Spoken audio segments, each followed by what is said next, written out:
Sa isang malamig at maulap na hapon sa Maynila, may isang matandang lalaki na dahan-dahang naglalakad sa gilid ng kalsada. Gusot ang damit niya, marumi ang sapatos, at ang buhok niya ay tila matagal nang hindi nasuklay. May hawak siyang lumang supot na tila doon na nakalagay ang lahat ng natitira sa kanyang buhay. Walang nakakaalam, walang nakakahalata, na ang lalaking ito ay minsang naging isa sa pinakamayamang bilyonaryo sa bansa. Ang pangalan niya ay Daniel Monteverde. Noong nakaraan, kapag binanggit ang apelyidong Monteverde, agad itong iniugnay sa kayamanan, kapangyarihan at impluwensya. May-ari siya ng malalaking kumpanya, real estate, bangko, ospital, at maging media network. Sa bawat pagtapak niya noon sa kahit anong gusali, agad siyang pinapatayo ng mga tao bilang respeto. Ngunit ngayon, walang pumapansin sa kanya. Walang bumabati. Walang tumitingin sa mata niya. Para na lang siyang hangin sa daan. Habang papalapit siya sa isang malaking gate na bakal, huminto siya sandali. Nakatingin siya rito ng matagal, parang may bigat sa dibdib niya na hindi niya mailabas. Ang gate na iyon ay pamilyar na pamilyar sa kanya. Ito ang sarili niyang tahanan. Isang napakalaking mansyon na may mataas na bakod, sisi sa bawat sulok, at mga gwardyang nakauniporme. Dati, isang tawag lang niya, bukas agad ang gate. Ngayon, kailangan niyang lakarin ang ilang metro habang iniisip kung papayagan ba siyang pumasok, kahit sandali lang. Huminga siya ng malalim. Panahon na, mahina niyang bulong sa sarili. 10 taon ang nakalipas. 10 taon na ang nakalipas mula nang huling makita si Daniel Monteverde sa publiko. Isang gabi, bigla na lang siyang nawala. Walang balita. Walang press release. Walang paliwanag. Maraming haka-haka ang kumalat noon. May nagsabing pinatay raw siya ng mga kaaway niya sa negosyo. May nagsabing tumakas daw siya sa ibang bansa dahil sa malaking iskandalo. May nagsabi ring nagkasakit daw siya at itinago ng pamilya. Ngunit ang totoo, si Daniel mismo ang pumili na mawala. Sa edad na 55, napagod siya. Hindi sa trabaho, kundi sa mga taong nakapaligid sa kanya. May asawa siyang si Veronica, isang eleganteng babae na kilala sa sosyal na mundo.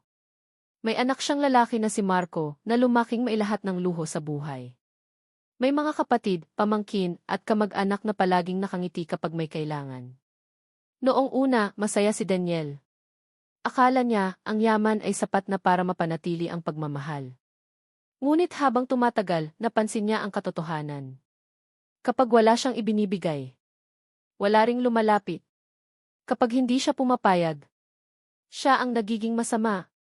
Isang gabi, matapos ang isang malaking pagtatalo sa board meeting at sa sariling bahay, bigla niyang naisip ang isang bagay na magbabago ng lahat.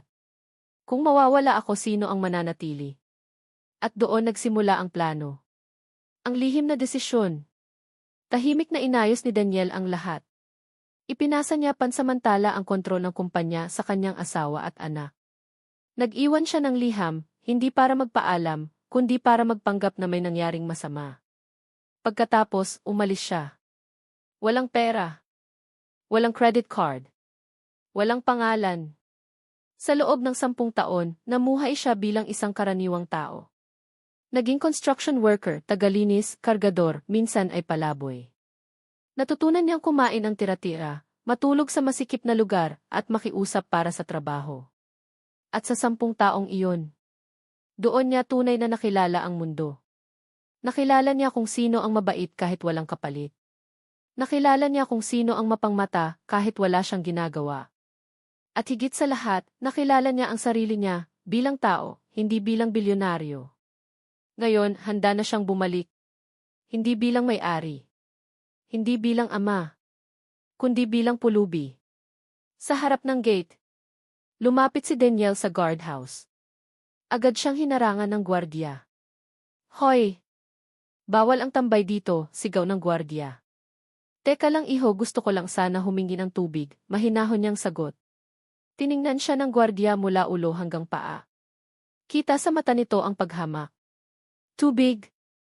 Lumayas ka rito. May amo kami. Ngumiti ng bahagya si Daniel.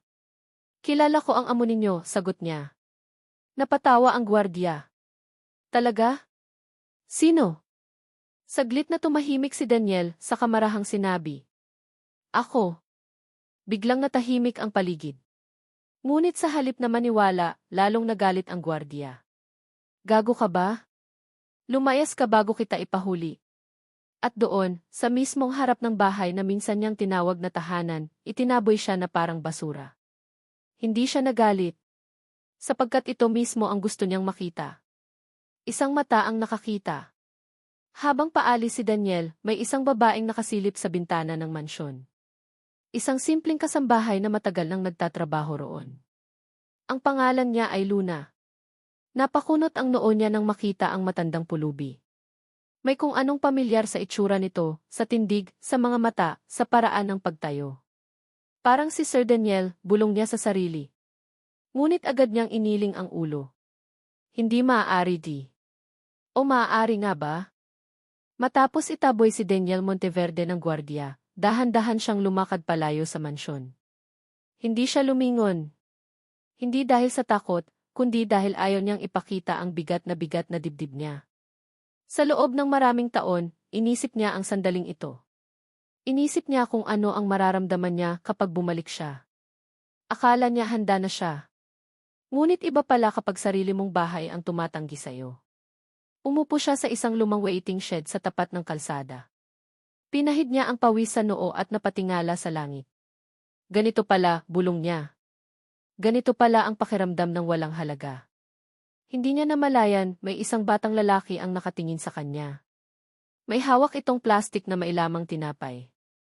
Lolo, mahina nitong sabi, gusto niyo po ba? Nagulat si Daniel. Umiti siya sa bata.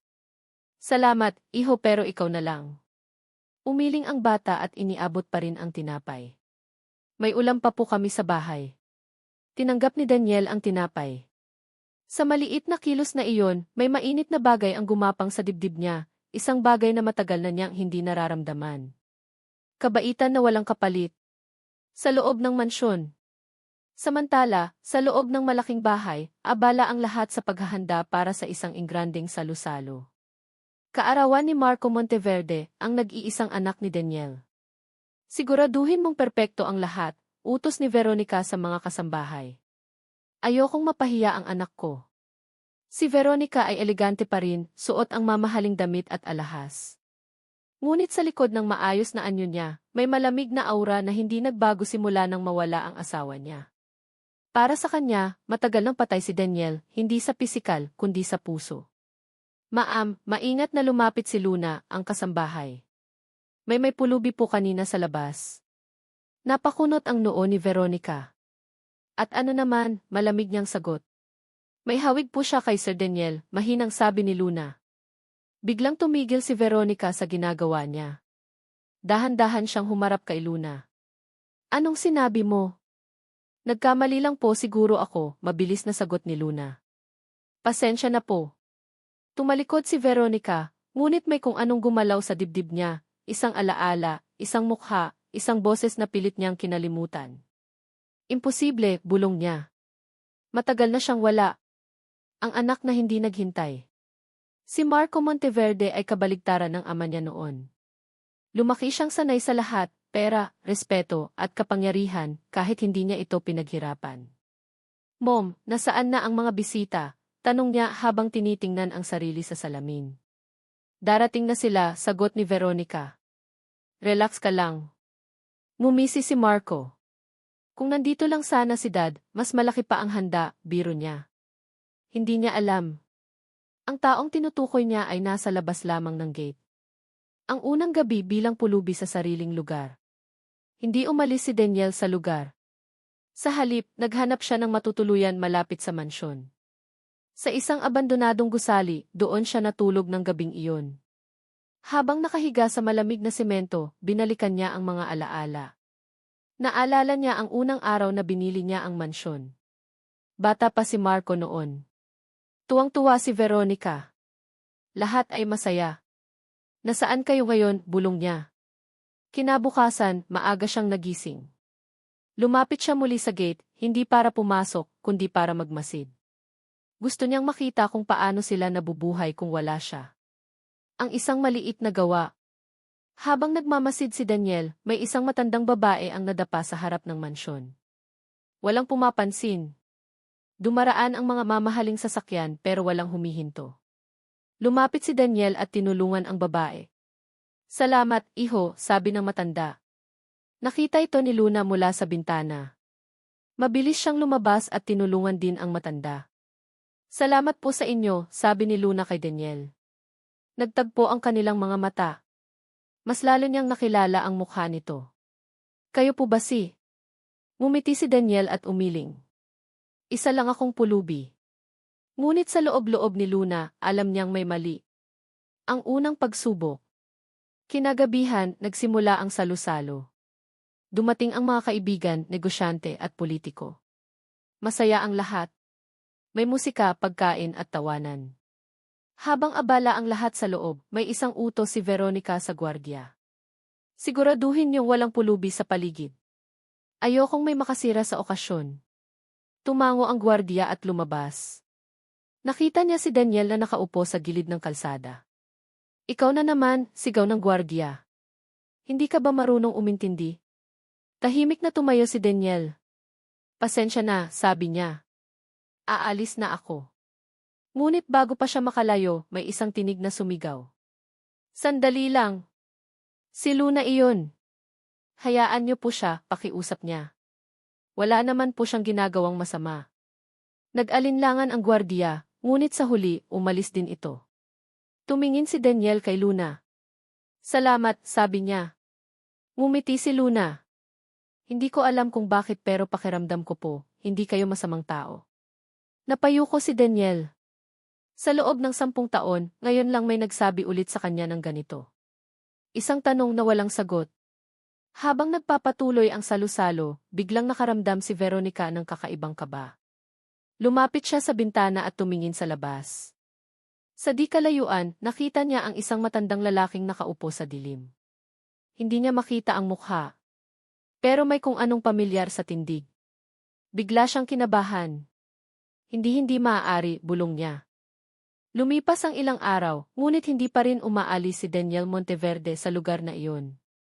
Para sa kanya, bawat oras na malapit siya sa mansyon ay parang paglalakad sa nakaraan. Masakit, pero kailangan. Sa isang sulok ng kalsada, malapit sa convenience store, madalas siyang naupo. Doon dumadaan ang mga tao, mga empleyado ng kumpanya, mga bisita, at minsan ang sarili niyang anak. Isang hapon, habang nakaupo siya at naglilinis ng lumang tsinelas, may humintong mamahaling kotse sa tapat ng tindahan. Bumukas ang pinto at bumaba si Marco Monteverde. Hindi agad huminga si Daniel. Hindi dahil sa gulat, kundi dahil sa bigat ng damdamin. Marco, bulong niya. Mas matangkad na ngayon ang anak niya. Mayabang ang lakad, suot ang mamahaling damit, hawak ang susi ng kotse na mas mahal pa sa buong buhay ng maraming tao. Lumabas si Marco ng tindahan na may hawak na kape. Hindi niya napansin si Daniel sa una. Ngunit nang dumaan siya malapit dito, biglang may narinig siyang mahinang boses. Iho, pasensya na, pwede bang makahingi ng konting tubig? Huminto si Marco. Tumingin siya sa pulubi. Saglit. Walang emosyon. Seryoso, malamig niyang sagot. May tindahan o. Tumalikod siya para umalis. Ngunit may kung anong humila sa dibdib ni Daniel. Bigla siyang nagsalita, hindi niya napigilan. Marco D. Tumigil ang binata. Paano mo alam ang pangalan ko? Tanong niya, halatang nainis. Nag-isip si Daniel ng mabilis. Narinig ko lang tinawag ka kanina, sagot niya.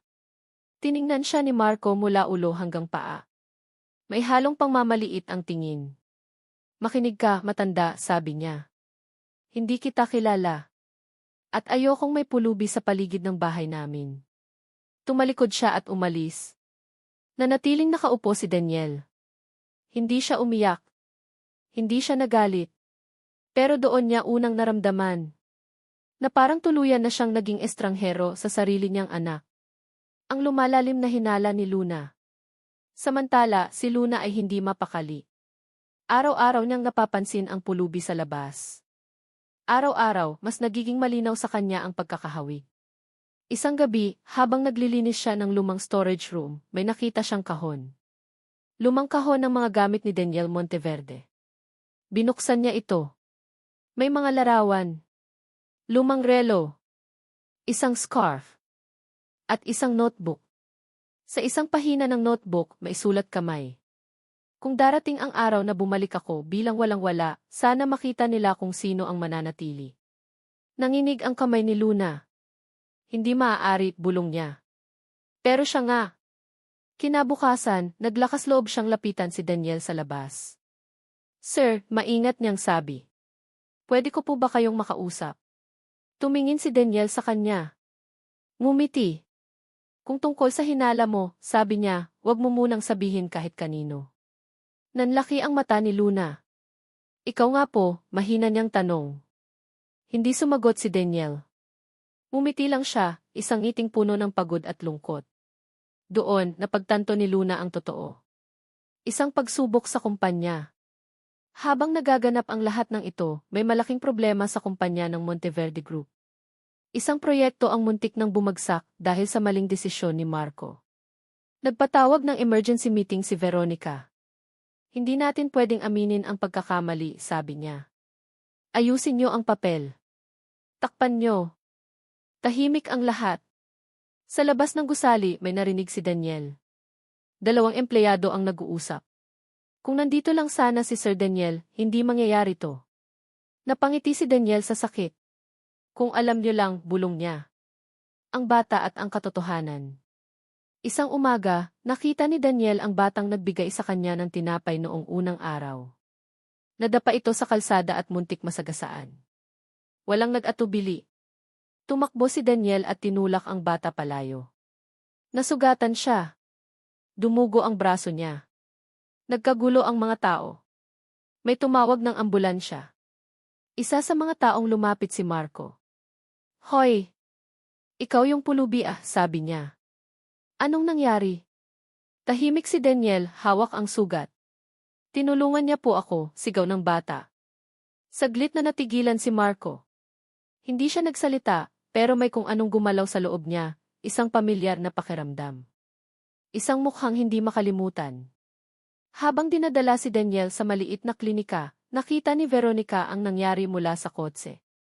Nang masilip niya ang mukha ng sugatang pulubi, parang may humampas sa alaala niya. Ang mga mata, ang linya ng mukha, ang paraan ng paghinga. Daniel, mahina niyang bulong.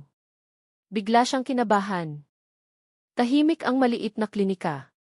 Amoy gamot, alkohol at lumang kahoy ang paligid. Nasa isang kama si Daniel Monteverde, nakahiga, habang nililinis ng nurse ang sugat niya sa braso. Hindi ito malubha, ngunit sapat para ipasok siya sa loob at suriin. Nakaupo sa isang sulok si Luna, halatang balisa. Sa labas ng pinto, nakatayo si Marco, nakapamulsa, tahimik at hindi mapakali. Hindi niya alam kung bakit hindi siya umalis. Pwede naman. Hindi naman niya responsibilidad ang pulubi. Pero may kung anong pumipigil sa kanya. Isang mukhang paulit-ulit sa isipan. Habang nakatingin si Marco sa sahig, paulit-ulit na bumabalik sa isip niya ang eksena sa kalsada. Ang pulubi duguan pero hindi nagreklamo. Ang bata, umiiyak. At ang titig ng matanda, hindi galit, hindi takot, kundi parang pag-aalala. Bakit parang pamilyar, bulong niya sa sarili.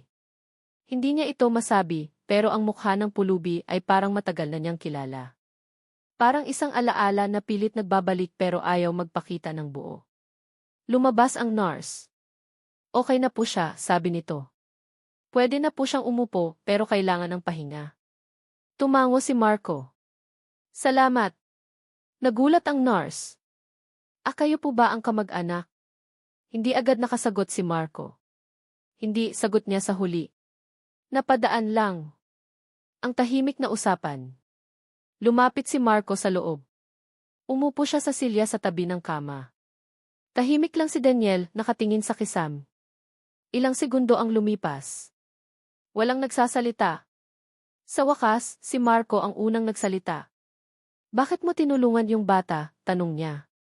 Ngumiti si Daniel, marahan. Kasi tama yon, sagot niya. Napakunot ang noo ni Marco. Kahit na masagasaan ka? Sagot ni Daniel. May mga bagay na mas mahalaga kaysa sa sarili. Natahimik si Marco. Hindi siya sanay makarinig ng ganitong sagot. Sa mundo niya, palaging inuuna ang sarili, ang pangalan, ang reputasyon. May pamilya ka ba? Tanong ni Marco, bigla. Saglit na natigilan si Daniel. Meron, sagot niya. Meron akong anak. Napatingin si Marco sa kanya. Nasaan sila? Malapit lang, sagot ni Daniel. Pero parang malayo. Hindi na nagtanong si Marco. Tumayo siya. Magpahinga ka, sabi niya. Aalis na ako. Bago tuluyang lumabas, nagsalita si Daniel. Salamat sa pananatili, sabi niya. Huminto si Marco pero hindi lumingon. Ang desisyon ni Luna.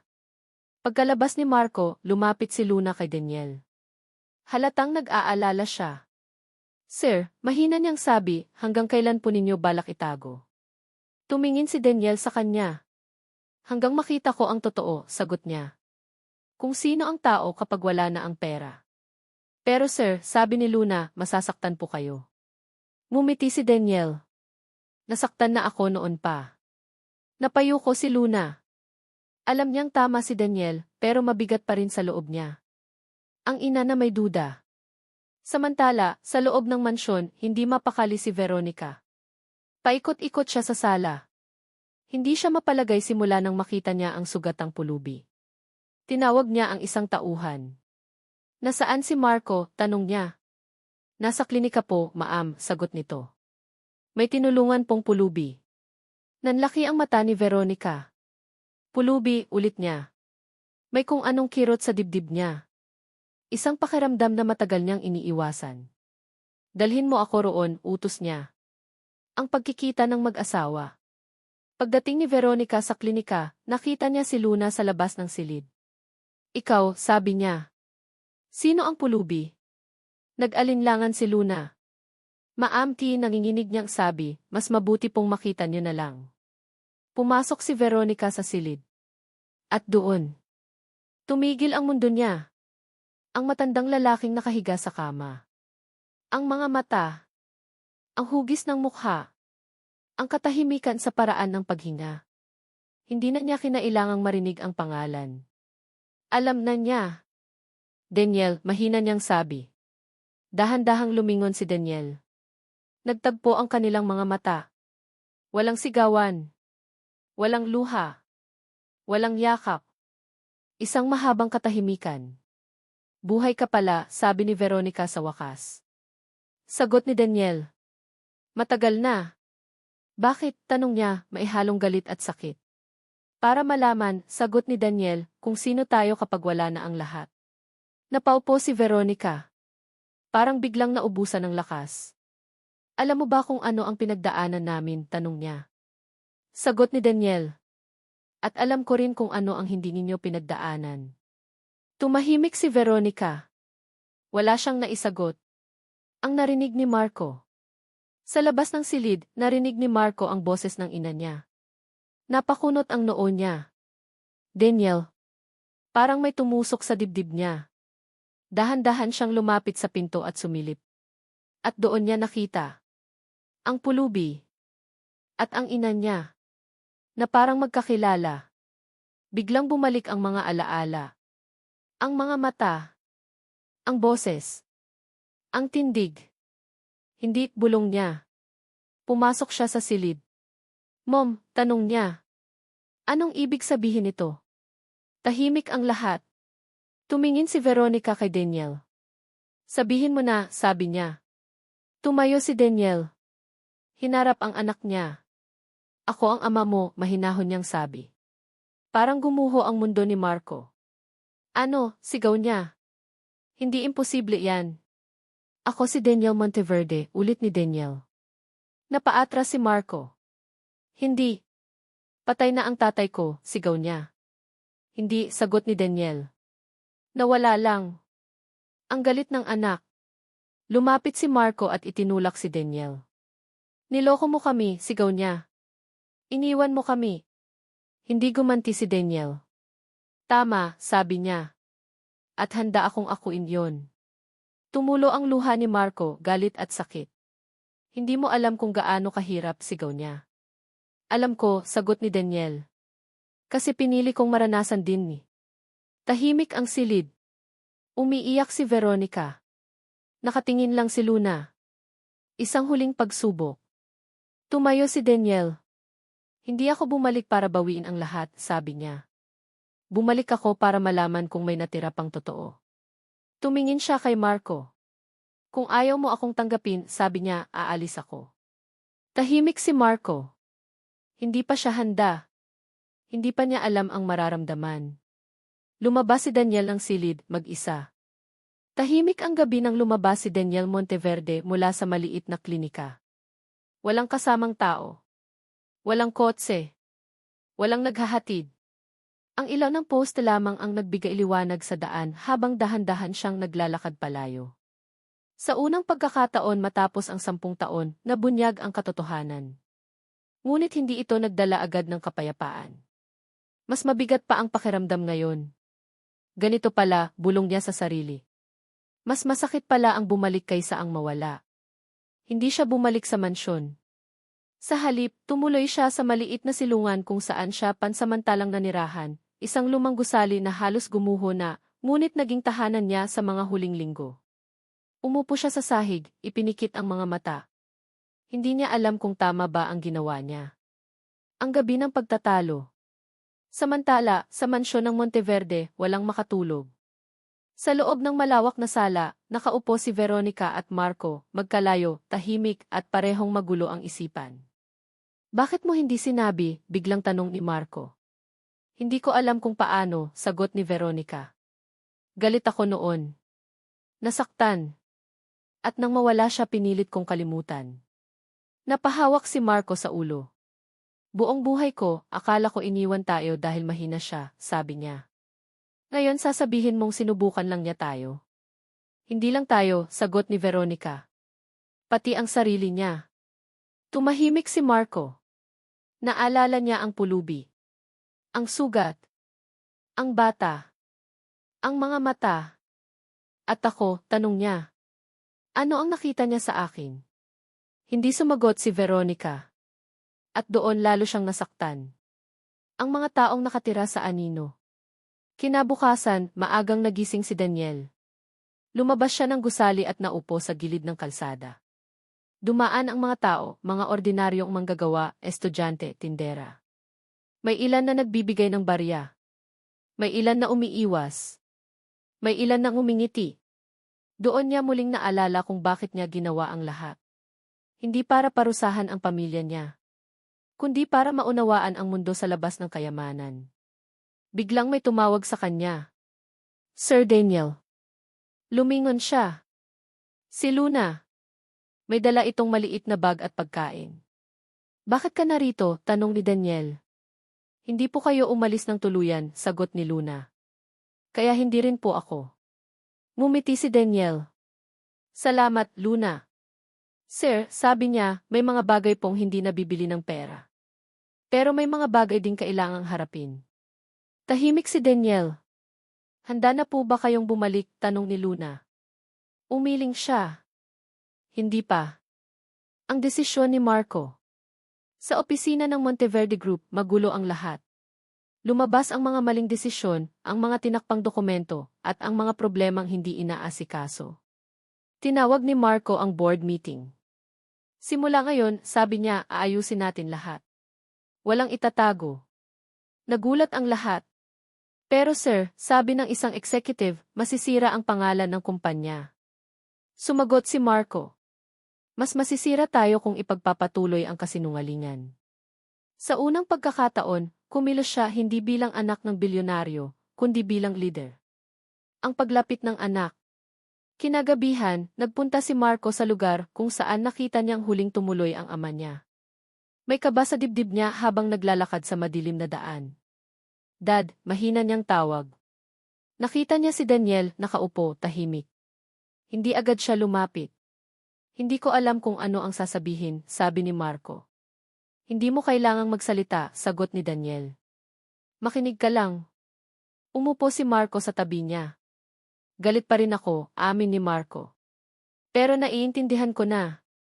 Tumango si Daniel. Hindi ko hiniling ang kapatawaran, sabi niya. Hiniling ko lang ang katotohanan. Tumahimik sila. Dad, sabi ni Marco, hindi kita kayang yakapin ngayon. Pero ayokong mawala ka ulit. Ngumiti si Daniel, isang ngiting puno ng luha. Sapat na iyon. Ang pagbabalik na may hangganan. Hindi bumalik agad si Daniel bilang si. Hindi siya umupo sa opisina. Hindi niya kinuha ang dating kapangyarihan. Sa halip, gumawa siya ng desisyon. Ibinenta niya ang ilang ari-arian. Nagbukas ng foundation para sa mahihirap. Nagpatayo ng silungan para sa mga pulubi, hindi bilang donasyon, kundi bilang pagkakataon. At ikaw, tanong ni Veronica isang araw. Mananatili akong simple, sagot ni Daniel. Ayokong bumalik sa dati. Tumango si Veronica. Hindi man buo ang lahat, pero may simula na. Ang huling eksena. Isang umaga, may isang matandang lalaki ang nakaupo sa bangko ng parke. Simple ang damit. Tahimik ang ngiti. Lumapit ang isang bata. Lolo, sabi nito, pwede po bang umupo? Pwede, sagot ng matanda. Hindi alam ng bata na ang lalaking iyon ay minsang bilyonaryo. Hindi mahalaga. Ang mahalaga, tao pa rin siya.